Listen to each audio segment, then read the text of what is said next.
Hello guys and welcome back to Rage Gaming and more Shadow of the Erdtree. Today we have a new build to look at, one we're calling the Bloody Wings. That, as you can see, is because of this new Ash of War, the one that spawns in the wings and has you spin around, bursting damage, bleed and successive hits. It works great as a gap closer or evade. There's also an attack. But with the right target, timing and setup, you can make it a kind of chainsaw that rips through the boss health. The bigger the target, the better, using this Ash of War in particular. Uniquely, it gains extra damage when using a twinblade though, and why not use the best twinblade in the DLC to do it? Further, obviously, we can buff this weapon with the classic ridiculously good bloodflame blade to enhance the damage with both fire and bleed. The potential is huge for this one. Over 10k a burst is easily possible, but it does require some finesse to achieve. So let's explain what's going on here. As shown, we're using the Black Steel Twinblade, one of the new Black Steel weapon types. What's interesting about this is how they're all blessed with this Erdtree incantation, so they do good holy damage baseline by making them sacred or something, and that makes it even stronger. But we found the incredible results are actually going into Dex with Keen, and then yes, relying on a weapon buff like Bloodflame Blade. We're two-handing it, so you have the standard Twinblade two-hand attacks, which as you can see are very quick, very fast and effective combo. And this is actually one of the primary ways you're going to be dealing damage. While the charge attack is cool, the spins and thrust, that's more of an open world thing rather than something I would use in a boss fight. A big mainstay of the damage is obviously the Ash of War, which has a spin like so, closing a big distance and hitting many times in one go. Obviously the distance that it actually travels is a very useful thing, but ideally we want to be smashing into a target and slamming all those hits at once rather than moving forward. To look at the Ash of War itself, it's the aspects of the Crucible Wings. This kind of thing you'd expect to be an incantation, but no, it's an Ash. Grow a pair of wings and take air before diving down at a foe, weapon first. A spinning attack is performed when wielding a twin blade. So while you can use this on a sword as well as pole arms, by comparison we leap up and thrust forward and that's it. There's no spin, which means you're missing a lot of extra damage on this Ash of War in particular. Also, what's interesting is the fact that because it's technically an aspect of the Crucible armor set is going to increase the output of it. Despite the fact that they say incantations, it also just says strengthens aspect of the Crucible, so yeah, we are getting that benefit of this. So with all that working and used correctly, you have three main options with this setup in my eyes. You have the base Twinblade and the light attack combo, which will absolutely chunk out the health of your target alone, but then you have the Ash of War when used for damage, in which you press it as best you can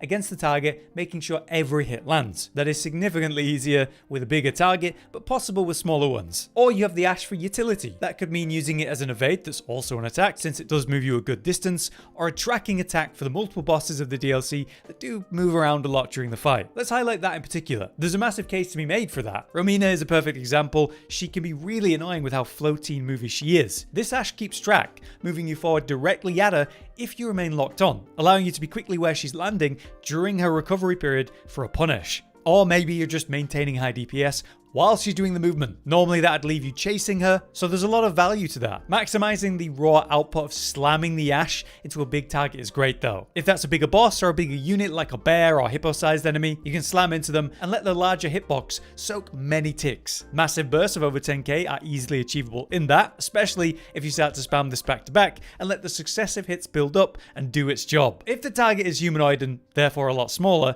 unfortunately you can and often will fly into and past them. That is very awkward, but it's the nature of the Ash. The track can be messed with a bit by pressing into them when they're not moving, say during a bigger animation or recovery, or by fighting near a corner or wall. Sometimes this means trading for the raw output, but most of the time in those cases, you just use the Twinblade itself. The base moveset of the Twinblade, even just light attack spamming, is incredible. Whenever you have a short punish window, you're able to get out a couple light attacks, and that still results in a lot of hits for successive build-up and the bleed. In that case, maybe you'll end up using the Ash more as an escape from big AoEs or big combos you want to outrange. Sometimes you can just fly into that combo and fly past them while they, hit the air. So there's nothing wrong with relying on the Twinblade's raw strength and Bloodflame Blade here either, when you're dealing with most humanoid attacks until they present with a good reason to use the Ash. There's no doubt the Ash isn't nearly as effective against smaller targets, sadly, but it still can be very useful. So let's explain the setup and where you get it all. Starting with the weapon, of course, the Black Steel Twinblade. This is a weapon of the Black Knights, and so naturally it's found in one region, the Scadu Altus region. And as you're working up the main road coming to the Shadow Keep, there's kind of this big hill on the west side. At the top of that, you have some tents here, and there you have a Black Knight waiting for you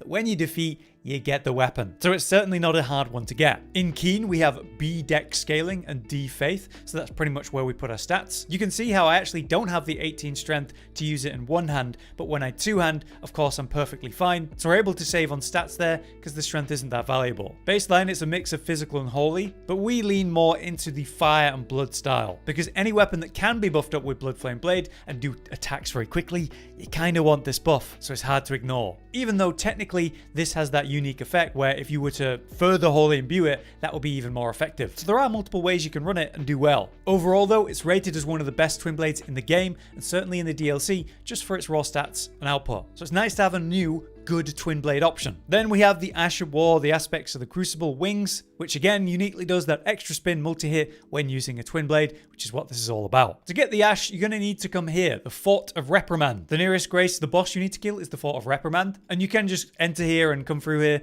normally once you're in the Scadutree region. But if you don't know, if you came from say the castle front and followed this path, there's a rocky platforming section where you can get down to the water here, then continue onward and follow this sort of cliff edge where there's a hidden spirit spring, which when you activate will bring you to this region without having to fight the major boss, and you can work your way through the fort this way. In any case, from the actual main grace, you just head southwest where a Black Knight is waiting for you. As you see, he's using this Ash of War, so when you defeat him, he'll drop it. In terms of incantations, we're using the two classics, Golden Vow for damage increase and also physical protection, and Flame Grant Me Strength, which does double up as a physical increase and fire increase because we're getting fire damage from the Bloodflame Blade. Even if it's not much, it is there. But those are the three incantations we're using. With that in mind, we're going to need 10 arcane, and with 10 arcane, you can just equip a Dragon Communion Seal to cast those buffs with. The thing about this one and why it's so good is it weighs nothing at all and requires very little stats to equip, so whenever I can use it for buffing, I absolutely do. Next, we have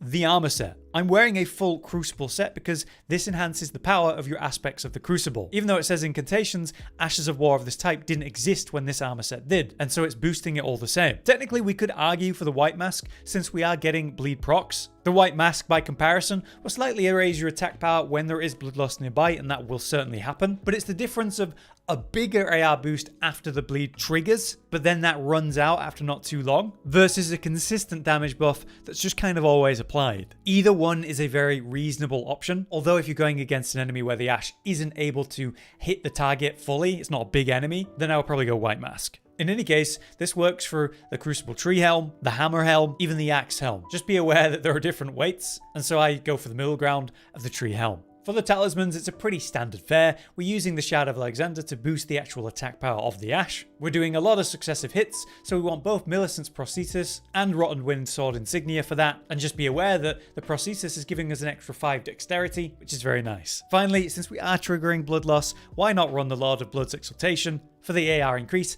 after we get a bleed? So pretty standard classic setup there.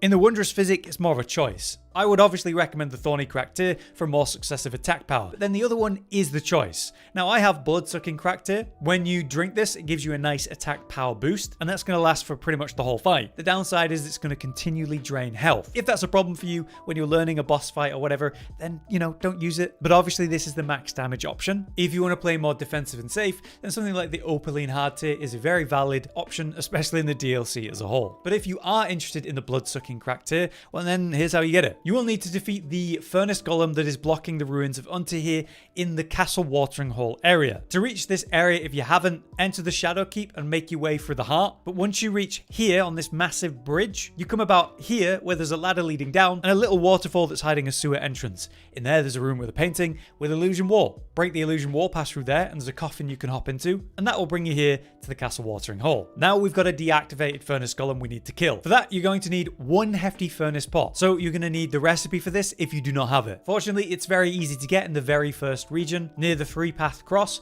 or ideally the Great Bridge North Grace. Head down here under the bridge to the shack, the Rundown Traveler's Rest, and inside is the recipe, easy as that. Then just craft yourself one furnace pot, climb the ruins on the north side, and you'll be on this balcony, easily able to throw a furnace pot into the basket of the golem. This will awake it, and now you can fight it, kill it, and get that tier. For our last section then, we need to talk about stats at level 150. As usual, we have 60 Vigor, 15 Mind because it's all not too expensive. That's just enough to do Golden Vow, Flame Grant Me Strength, and the Bloodflame Blade, then use a flask to get your FP back. Endurance, we need exactly 25 so we can wear the full set. 14 Strength, minimal. Technically, you could run less than that, but just make sure that whatever your strength is, it's okay to have 18 strength when you're two-handing the weapon. As you can see, because I've got less than 18, it's red marked. But as soon as I two-hand it and gain that strength, I'm completely fine, and that's how I use the weapon, so we're able to save stats like that. After that, we have 25 faith to make sure we can use those buff incantations, and again, 10 arcane for the same reason for bloodflame blade. The rest of your stats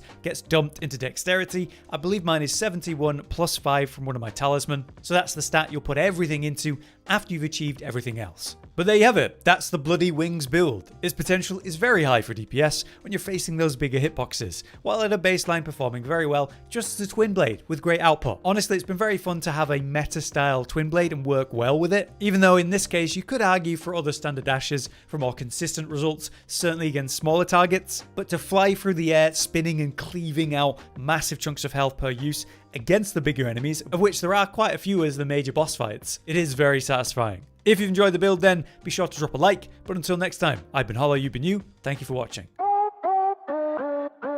Josh, Cotton, and Hollow with the videos, dropping the humor like a hammer on your tippy toes, bringing entertainment on a daily arrangement to take our insanity and turn it into entertainment. Yes, I said entertainment twice, to reiterate that it is nice to look into your faces on a mostly daily basis when you let us in your homes to make the whole world a stage.